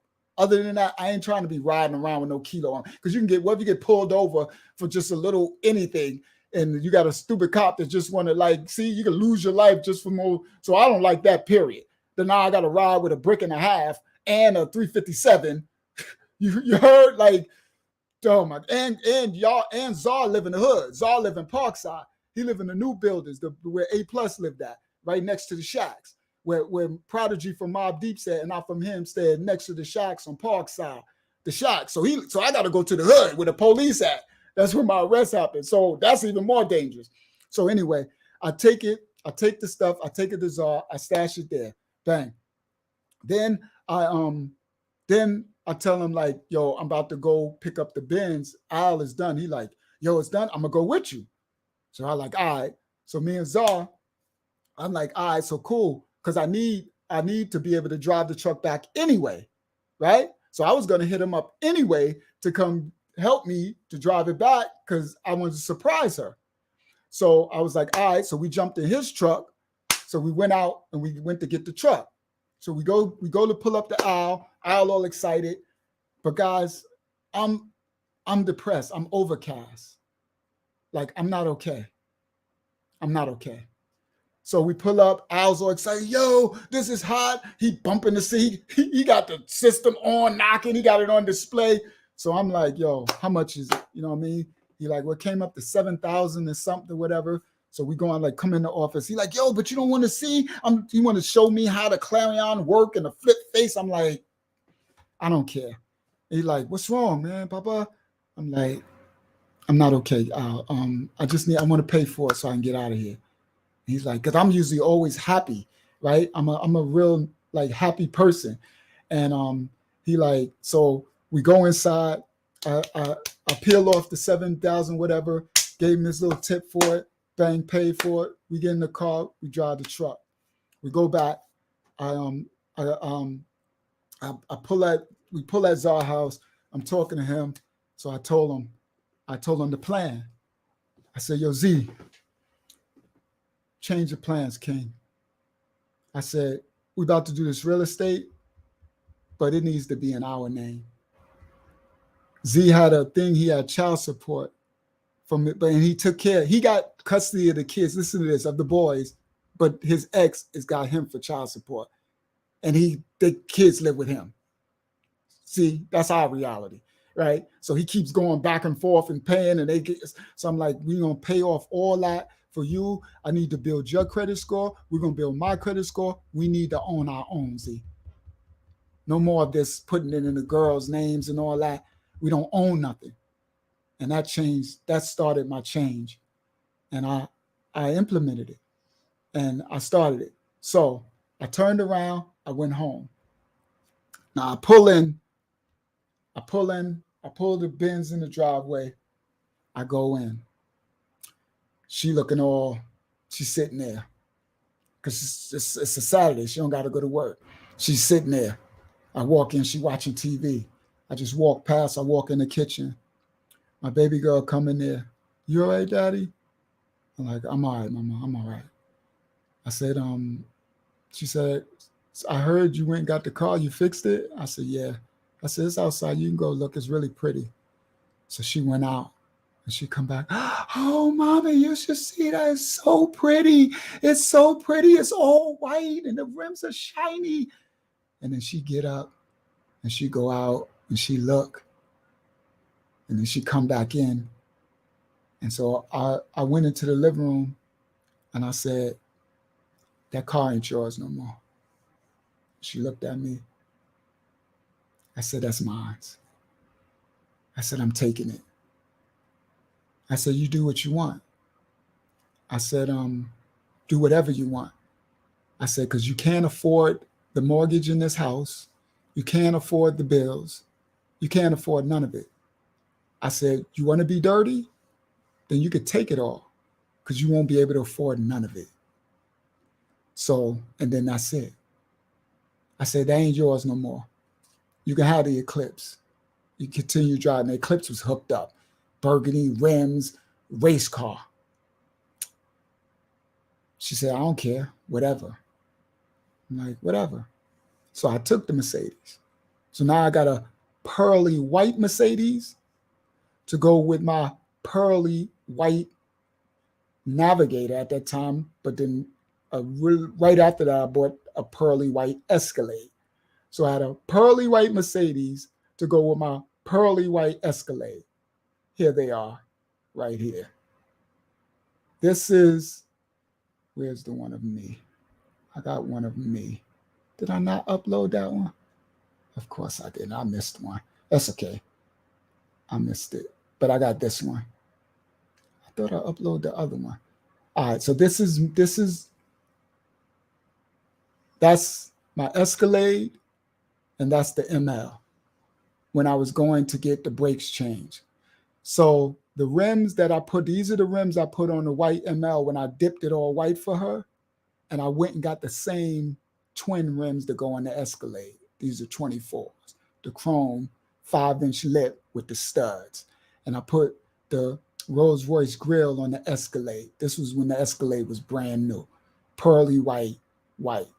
And then I had the little race car, the little Eclipse race car, because I always keep a little race car. That's what I run around in. So then I eventually felt bad because that's how my heart is. And I have a good heart. So eventually, of course, I forgive. We went on. That was wifey. That ain't the only thing happened. So we going on, and I felt bad. So I went and bought her a new car. I know y'all like, you really, dude? You bought her a car? Yeah. I bought her a little red Toyota Celica, and it was beautiful with gold badges. And then I put some 20-inch rims, and I put the Ferrari kit on it. And this was the Celica that I bought her right here. And guess what? She ended up crashing the side of the Celica. Look, see this? See the little white right here? And that's a dent right there. She crashed the same side of the Celica. I had a red, I put the kit, I put the 215s with the system in it. This was the picture of the interior. I laced the interior with all the red in it. That was the Celica. That's the interior. I laced the Celica. And I treated her, I did the same thing. I put a red bow. I came home. I said, I got a surprise for you outside. And she came out, seen that pretty red, shiny, like, oh my goodness. And yeah, I did that for her. And so I changed my life. I started to build myself because I was trying to stop hustling because hustling is genocide. So I started to build myself, guys, to come out of the hustling system. I needed to become legit. And I needed to build myself where I can get started an LLC. And I started an LLC called Community Uplift Enterprises. And my goal was to build low-income housing for low-income people, for our people, but not just for the natural branch, the so-called Black people, but any low income, because I'm not prejudiced. And I did it. And I started Community Uplift Enterprises, and I bought distressed properties. So I bought 15 homes in North Carolina, in Henderson, North Carolina, the 252, right? And I put low income families. I started 2 construction companies, and I hired people from the neighborhood, the locals in North Carolina. So I gave jobs, and I had a program where I would take the youth that was out for the summer, and I would teach them how to paint houses, how to do drywalling, how to do construction as like a summer program. I did that on my own, okay? And it was called Community Uplift Enterprises. And these are some of the houses that I bought in Henderson, North Carolina. This was the big one. I'm sorry the pictures are so small, but these are before and after. This with the white and the red at the bottom, this is the same house. You see the light blue? That's the same color I painted my house in New York. See, that's how I know this is facts. Ain't nobody painting light blue houses, right? And so this is the walkway. That's the big one. This is another one. That's the front of the big one when we finish with the light blue. That's my biggest house in North Carolina. This is the front door. So we put the big wood front door. We built all of this. This house was like distressed, and we built all this lit up at night. These pillars, we put these pillars, and we put grass. So I know it don't look like any grass, but we put new lawn grass. It was beautiful. This is the back of it. This is the before and after. That was the back before, and this is after we finished it. We put all brand new windows. You see these windows? They're brand new. And this house had like 50 windows, all sizes. We this one out here, that's Linwood, and that's E. Banger. The story I told in Hawaii, E. Banger was dating Jody, and that's Linwood. He's in North Carolina. I got a story coming to him. This is Henderson. That's the ML behind them. That's our work truck. We working on the houses. Linwood got a tool belt on. This is us working on one of my houses. I painted them all colors. I called it candy paint. So my houses was burgundy and gray, black and gray. I had a beige and rust, and mostly the white, blue, and white. And then I had a special one. I painted a house black and red. That was insane. So this is another one. These are receipts, guys. There you go. So this is the house. That's the little red Celica that I bought her. This is in North Carolina. This was the before, and this is after we painted. I painted a house black. And when I finished it, I put a new roof. I had a black door, black and red, the house. They called it the blood house. That's just what they called it, because it was black and red. It was so dope. And the people thought I was crazy, but when I finished it, it was like the prettiest house on the block. So that's E-Banger. You see the thing, we working on the house. We building the interior and all of it. This is what I did, guys. That's another house. So this the house. This we started to paint it. We fixing the interior. I'm painting it the blue. This is the finish. Plain all this one, another white, light blue and white. And I had Roger lived in this house. So I was renting it out to low income people in the neighborhood. These are receipts. That's little Debo. He was working, he was on 12 years old, and he was out for the summer, and he got a paint can on the side. He's smiling. And he teaching them how to paint these houses and how to do drywall. This was my company. This is me giving back for the genocide that I was doing. These are receipts. So I own this whole street. So see this house, that's this house, that's another one. So I own this house, the black and red ones across the street, the beige ones right here. I owned another white one back here. I owned a black and gray one over here, another white. So I owned the whole street. We call it Lamb Street. This is my rhyme. All my homes on Lamb Street and candy paint. I never roll trips. Lucci, I demand the bank. We used to, all our rhymes, we used to talk about, so the rhymes that you're going to hear, I got these albums coming out. The song that I'm about to pull out, Rolling Down When or Not, I got songs about everything you hear in my songs is real life. So I was the real life one who like really lived it. You know how they say 50 Cent is one of the few who actually really lived it? I was too. So my songs, I'm saying, thank for the Most High, I got receipts. These are the houses. So you know how everybody got cars? I had houses. This is another one. That's us fixing up this one. A gray, see, we doing rebuilding the porch. We put all new windows. We put new roofs. We put new fireplaces. We put new floors. And I built a construction company and we did this. This right here, this is the inside of my clothing store. NC Fashions is what I call this one, right? So I bought the New York stuff down there to the New York clothes. This is when Rockaware, Nietzsche, Damani Dada, this is when those days we was putting the Burberry and the Gucci. I was putting Gucci on Timbs and Burberry and the Air Forces. I bought that to North Carolina. So these the man, because this is when we opened the store. Facts, receipts, guys. Another one, that's another dude working. He's fixing the front door. In a neighborhood, he's only 18, putting them to work. Instead of selling drugs, I was putting them to work and teaching them skills. We fixed this house up. These houses were really distressed. I'll show that stuff on another one. That's the ML before and after. So that's the ML again. The one I hooked up for her, I took it from her though. In front of this, the one I painted black and red. This house in front of North Carolina. This before we started working on and hooking it up. There you go. That's the red car. So I own this house, that house. The house is in front of, I own my own street, Lamb Street, LAMB. And then I had other houses on another street. And that's the story of Gus.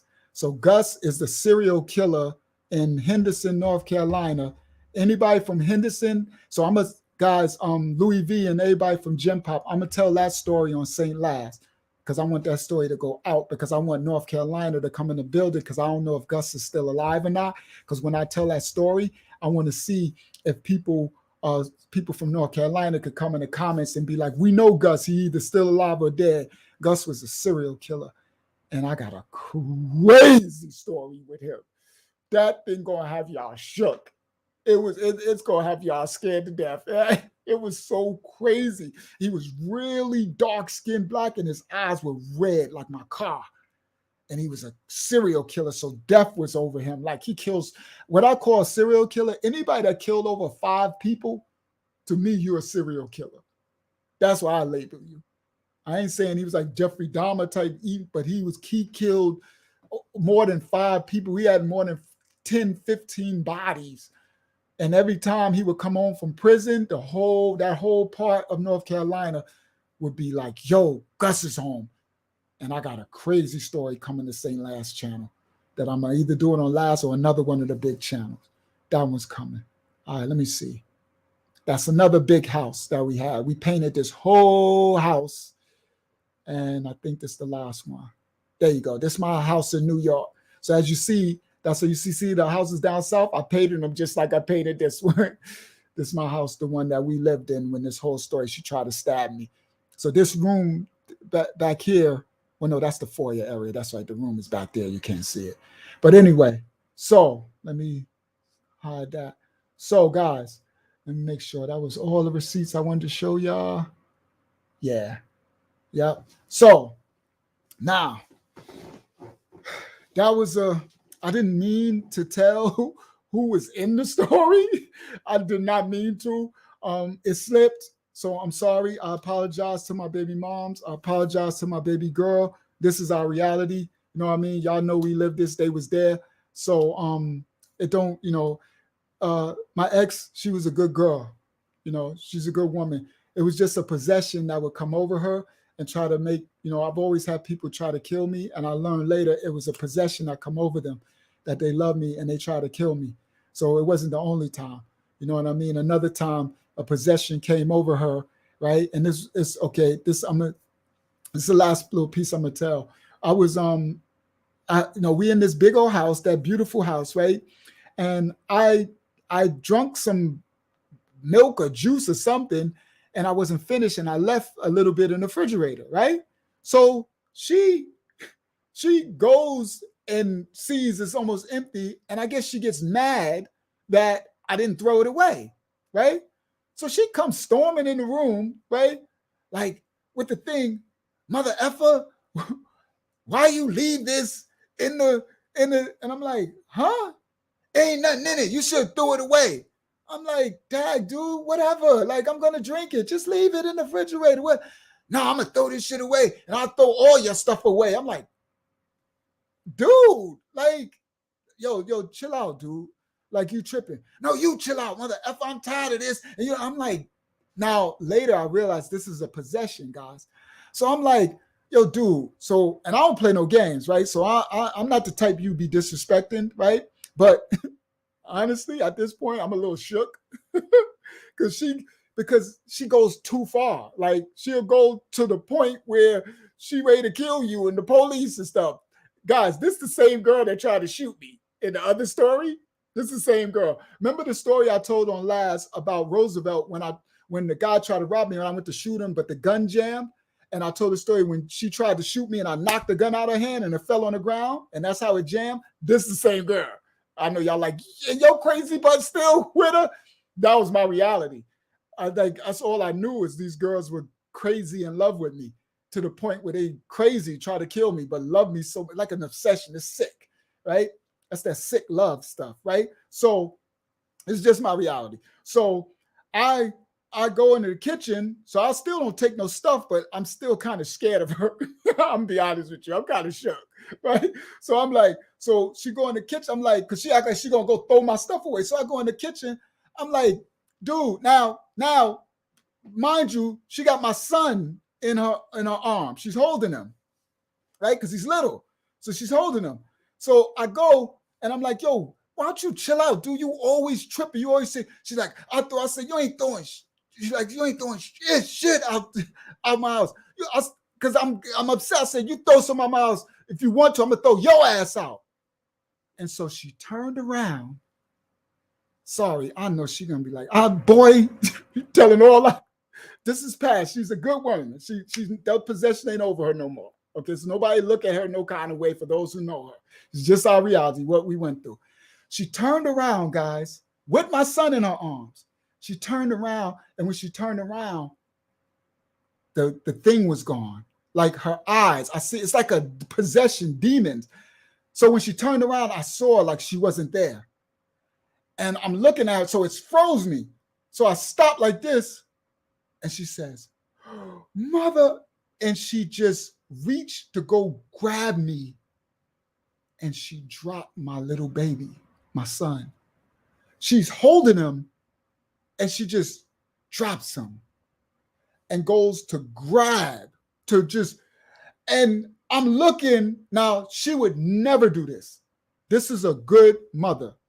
She takes care of her baby, she feeds, she works, she cleans, this is a good woman for another man, see, who don't got a high anointing that these demons ain't gonna try to possess her. I learned this later.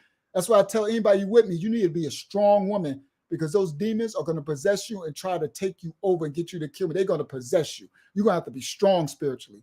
So I'm not painting no bad thing on her character, guys. So don't look at her like what kind of woman she was under possession. Because later she told me, she said, I can't believe that I would ever do nothing like that. I later explained, Mama, that was a possession. And it helped her to understand, because she's not like that. She's a good, everybody love her.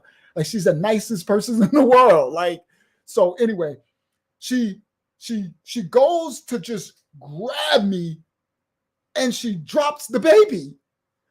So as she drops the baby, I look at her. So I got a decision to make. Again, do I protect myself or do I catch my son before he hits the ground?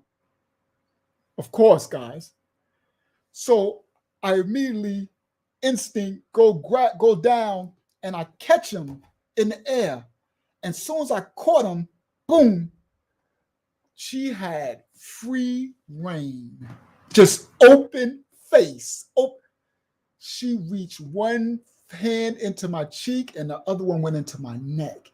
And she just cursed, and the fingernails went in, and I could just feel blood trickling down my neck.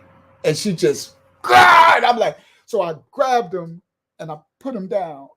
And then I grabbed it like, oh, I'm like, oh, blood. I'm like, oh, I just snatched off like, yo, what the hell? What's wrong with you, dude? I'm like, oh. And then he's screaming. I'm like, dude. So I just grabbed him and I took him and I just went into the room. I went in the room. I locked the door. I'm like, but you know what I mean? I'm like, whatever you're going to do. I'm just like, oh, she's yelling, banging on the door. I'm like, this damn girl. So I was like, I got to go. I got to leave. So to my little man, my son, he's a grown man now. I know little Ra, he got scarred because I left. But what I never got to tell him these stories. I know my baby, we discussed a little bit of it, my baby girl, because she's old enough, she's seen it all. And she know. But my little man, we lost our relationship because he's a mama's boy, which is cool. But we never had the discussion for him to understand I had to leave. I always provided. I didn't leave them. You know what I mean? I left her the big house. I left her all of it. I left her a car, everything. I'll make sure I'm always take care of my people. But I had to leave because it was unhealthy. It was dangerous for me. Like, if I stay and she mess around and get a possession of my gun and able to get that off the safety, those demons, she would kill me and then be sorry later. You understand? Later, she would, and then she probably end up in jail or something and be sorry later. Shout out to Louis V. Love you, Louis V. Gym Pop, Connecticut in the building. So for my little man, if he watched this, little Ra, if you watch this, this is why I had to leave, Ra. I had to leave. You seen those fights. You seen so many of it. But it was so unhealthy. It was a possession. And so I had to leave, guys. And then I started a new life. Now, just the moral of this story, be very careful who you're around. Be very careful of anybody that you date, especially if you have an anointing. A man or woman, look for signs of possession. It usually show up in the eyes. It's something to take over. It's like a blackout that would happen. It's like they're not present. You have to look for the signs because these demons want these people to take you out or get you locked up. Unfortunately, I had to tell that reality. It is what it is. That was just a part of my life. That was another story, true story, with receipts, with facts. I got another crazy one coming. The next one I'm going to tell on next week on our live stream, Uncle Yahshuah 25 to Life live show. I'm going to tell one. I'm back in Parkside Projects, Hempstead, Strong Island. I think I'm going to tell that one, or I'm going to tell one about Westbury, Strong Island, or I might go to Suffolk County. Either way, I'm going back to the hood. I'm going to tell a hood clat story, but I got a big one coming to St. Laz channel for Gen Pop. So tune in, another story down, another true story. All right. The moral of the story, what did it say? Be careful of the circle before they hurt you. Keep your eye on your circle and your loved ones, your family, your friends. Demons will take over your children too. You know those stories where those children end up killing the parents and all that? Watch everybody. Look for the spirits over people. They're called ruachs in our Hebraic tongue. Ruachs, look for the ruachs, the spirit that come over people. Demonic activity, demons are for real and they possess people. So you have to be very careful. Keep focused and conscious. Keep your spirit, your ruach, keep it clear and clean. Do right by the next person. Don't do no crimes. These stories are not to glorify. These stories are past traumatic events that I conquered to come out of it to be a child of the Most High. I pour into the Most High's children across the four corners of the planet Earth. My ministry is Uncle Yahshuah Mashiach Assembly Ministry. Go there. You can learn a lot about our history and about to wake up spiritual warfare, how to fight against these demons. They releasing artificial intelligence, AI. They opening up portals with CERN. Demons are here. They're coming. All right, this AGI and all of it, it's here, it's coming. They're going to take the jobs and everything. So my channel will build you up and teach you how to build a homestead, how to prepare, how to grow food and all that. You need to prepare. All right. Uncle Yahshuah, 25 to Life Tales, our live show every Thursday, Eastern Standard Time, 8 p.m. Next week, I'm going back to the hood. I got a brat story coming for y'all next week. Hopefully, y'all enjoyed this story, true story. Sorry for my babies and my ex. Sorry but that's what I do. My whole life is a story. It's a book. It's transparent. Nobody, not to look down on nobody. It's nothing to look down on. These are things we did in our youth and our mistakes and our transgressions. Pay attention to your circle before they hurt you. Yaakov, the battle axe warrior, said, ask the Most High Yah for that gift of discernment. Ask the Most High, guys, for that discernment gift. Another one down. Everybody, Uncle Yahshuah, 25 to Life Tales, our live show. See y'all next Thursday, Eastern Standard Time, 8 p.m. I probably have some other stories. I'm trying to get more content on this channel for y'all. Another one down. Keep it functional. Until next time, love y'all. Love the Most High. I love y'all all. Mashiach Assembly, Uncle Yahshuah. Louis V, shout out to Abba Yah, Zayana, Atsaya, shout out to everybody that was in the building. If I missed y'all, another one down. Here we go. Let's close this out. We got it lined up. Here we go. I love y'all. See y'all next week.